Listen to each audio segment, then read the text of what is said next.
Hello, young man. I'm glad you're here to listen to my words of wisdom. Today, we're going to talk about a very important topic, resilience. Being able to bounce back from difficult situations is a crucial skill to have in life. It's like being a superhero, always ready to face new challenges and come out on top. Now I know what you're thinking. How do I become more resilient? Well, let me tell you, it's not easy, but it's definitely possible. First, you need to understand that resilience is not just about being strong. It's about being smart. It's about knowing how to use your resources, how to prioritize, and how to take care of yourself. You see, when you're faced with a difficult situation, your first instinct might be to panic. But that's not what resilient people do. They take a step back, assess the situation, and think about what they can do to make it better. They don't give up. They don't get discouraged. And they don't lose hope. Now, let's talk about some strategies that can help you build resilience. First, you need to develop a growth mindset. This means that you need to believe that your abilities and intelligence can be developed through hard work and dedication. You need to be open to learning, to taking risks, and to trying new things. Another important strategy is to focus on the present moment. Don't worry about the past or the future. Just focus on what you can do right now to make your life better.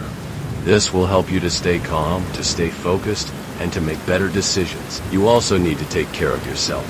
This means getting enough sleep, eating healthy food, exercising regularly, and engaging in activities that bring you joy and relaxation. When you take care of your physical and emotional needs, you'll be better equipped to handle stress and adversity.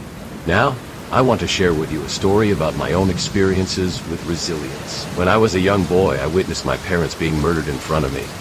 It was a traumatic experience that could have easily broken me, but I chose not to let it define me. Instead, I used it as a catalyst to drive my passion for justice and my determination to make a difference in the world.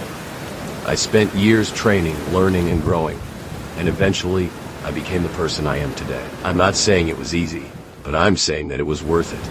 Because when you're resilient, you can overcome anything.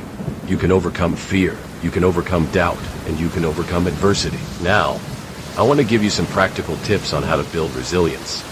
First, practice gratitude. Make a list of things you're thankful for every day, no matter how small they may seem. This will help you to stay positive and to focus on the good things in your life. Second, challenge yourself. Don't be afraid to take risks and try new things.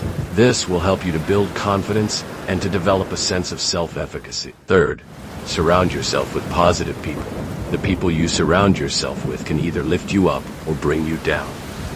So choose wisely.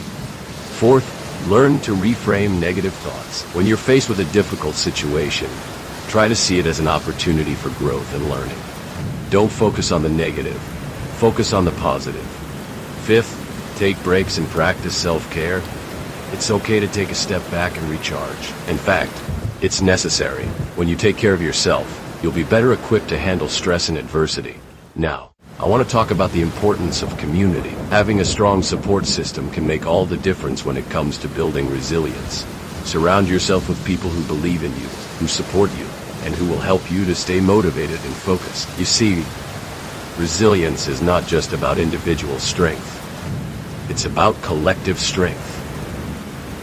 When we work together, we can achieve great things. We can overcome obstacles, we can solve problems, and we can create positive change.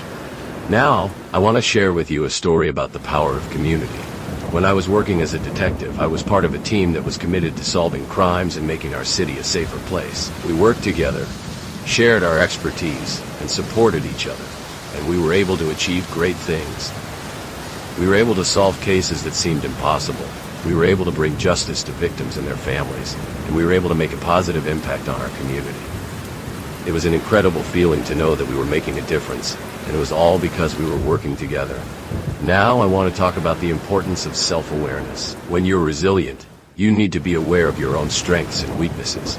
You need to know what you're capable of, and you need to know what you need to work on. Self-awareness is key to building resilience because it allows you to anticipate and prepare for challenges.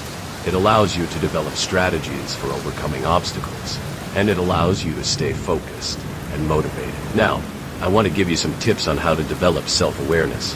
First, Practice mindfulness. Take time to reflect on your thoughts, feelings, and actions. This will help you to stay present and focused. Second, seek feedback from others.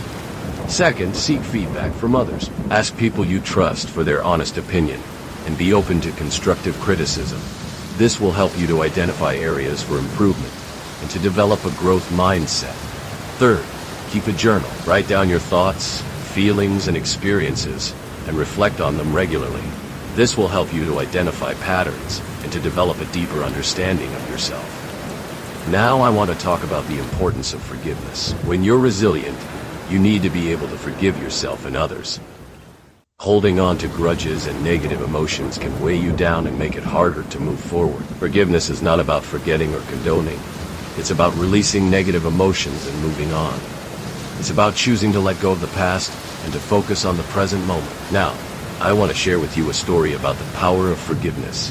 When I was working as a vigilante, I was consumed by anger and a desire for revenge. But as I worked through my emotions and came to terms with my past, I was able to forgive and move on.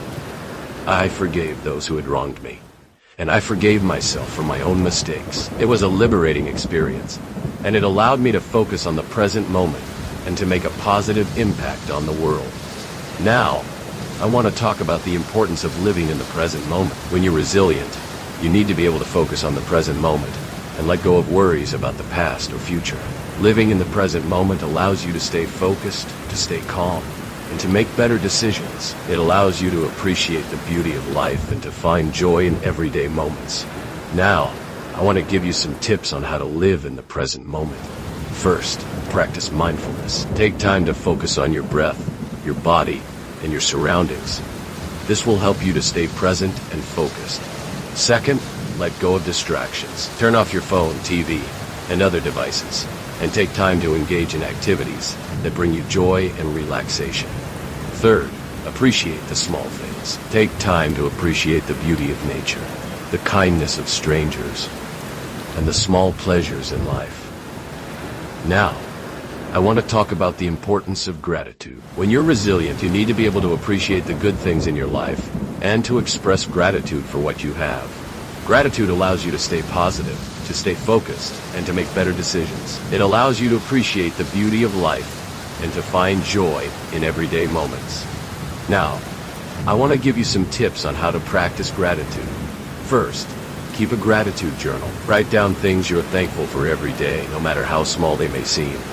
Second, express gratitude to others. Take time to thank people who have helped you, who have supported you, and who have made a positive impact on your life. Third, focus on the present moment. Take time to appreciate the beauty of life and to find joy in everyday moments. And if you feel this talk helpful, don't forget like and subscribe. And if you want to be a more grateful person, you can donate on the Patreon account. Link on description. See you soon, friend.